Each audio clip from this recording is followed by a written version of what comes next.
Mlango wa 19. Basi wale malaika wawili wakaja Sodoma jioni, na Lutu alikuwa amekaa mlangoni pa Sodoma.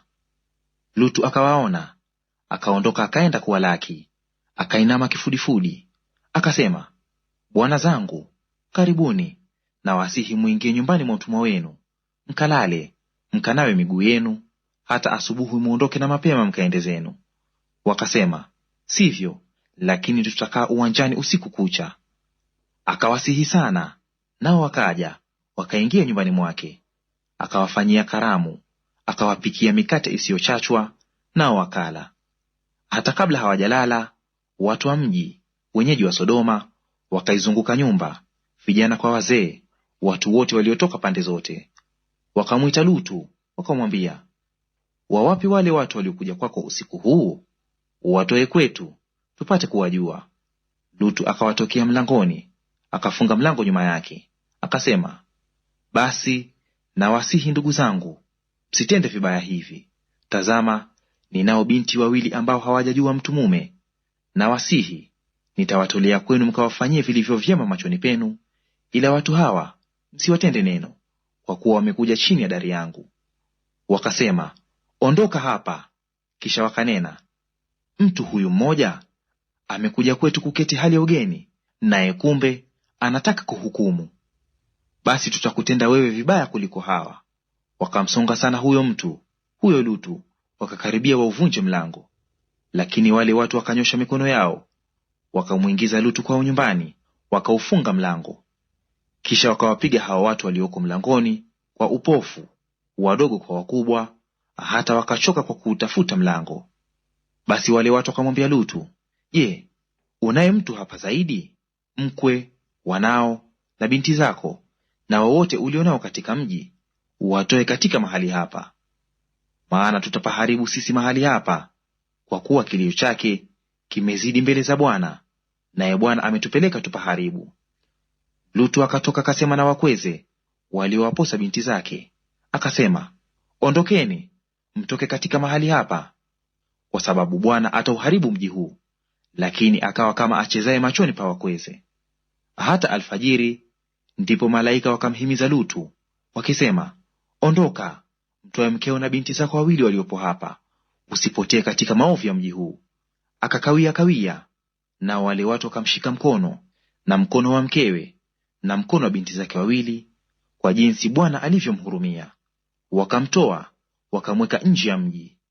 Ikawa walipomtoa nje, mmoja alisema, jiponye nafsi yako, usitazame nyuma, wala usisimame katika hilo bonde popote; ujiponye mlimani, usije ukapotea.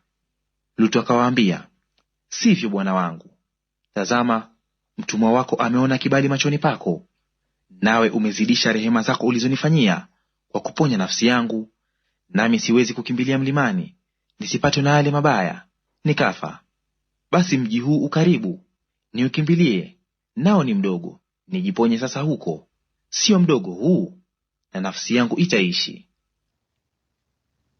Akamwambia, tazama, nimekukubali hata kwa neno hili, kwamba sitauangamiza mji huo uliounena. Hima, ujiponye huko, maana siwezi kufanya neno lolote hata uingiapo humo. Kwa hiyo jina la mji ule likaitwa Soari. Jua lilikuwa limechomoza juu ya nchi Lutu alipoingia Soari. Ndipo Bwana akanyesha juu ya Sodoma na juu ya Gomora kiberiti na moto toka mbinguni kwa Bwana, akaangusha miji hiyo na bonde lote, na wote waliokaa katika miji hiyo, na yote yaliyomea katika nchi ile. Lakini mkewe Lutu akatazama nyuma yake, akawa nguzo ya chumvi. Ibrahimu akatoka asubuhi kwenda mahali aliposimama mbele za Bwana, naye akatazama upande wa Sodoma na Gomora na nchi yote ya hilo bonde, akaona, na tazama, moshi wa nchi ukapanda kama moshi wa tanuru. Ikawa Mungu alipoiharibu miji ya bondeni, Mungu akamkumbuka Ibrahimu, akamtoa Lutu katika maangamizi, alipoiangamiza miji hiyo aliyokaa Lutu. Lutu akapanda kutoka Soari, akakaa mlimani, na binti zake wawili pamoja naye, kwa sababu aliogopa kukaa katika Soari. Akakaa katika pango, yeye na binti zake wawili. Yule mkubwa akamwambia mdogo, baba yetu ni mzee, wala hakuna mtu mume katika nchi atuingilie kama ilivyo desturi ya dunia yote.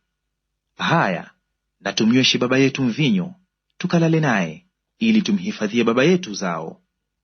Wakamnywesha baba yao mvinyo usiku ule, akaondoka huyo mkubwa, akalala naye, wala yeye hana habari alipolala wala alipoondoka. Ikawa siku ya pili, mkubwa akamwambia mdogo, tazama, nimelala jana na baba yangu, tumnyweshe mvinyo tena usiku huu, ukaingie ukalale naye. Wakamnywesha tena baba yao mvinyo usiku ule, akaondoka mdogo, akalala naye, wala yeye hana habari alipolala wala alipoondoka. Basi hao binti wote wawili wa Lutu wakapata mimba kwa baba yao. Yule mkubwa akazaa mwana, akamwita jina lake Moabu. Huyo ndiye baba wa Moabi hata leo. Na yule mdogo naye akazaa mwana, akamwita jina lake Benami. Huyo ndiye baba wa Waamoni hata leo.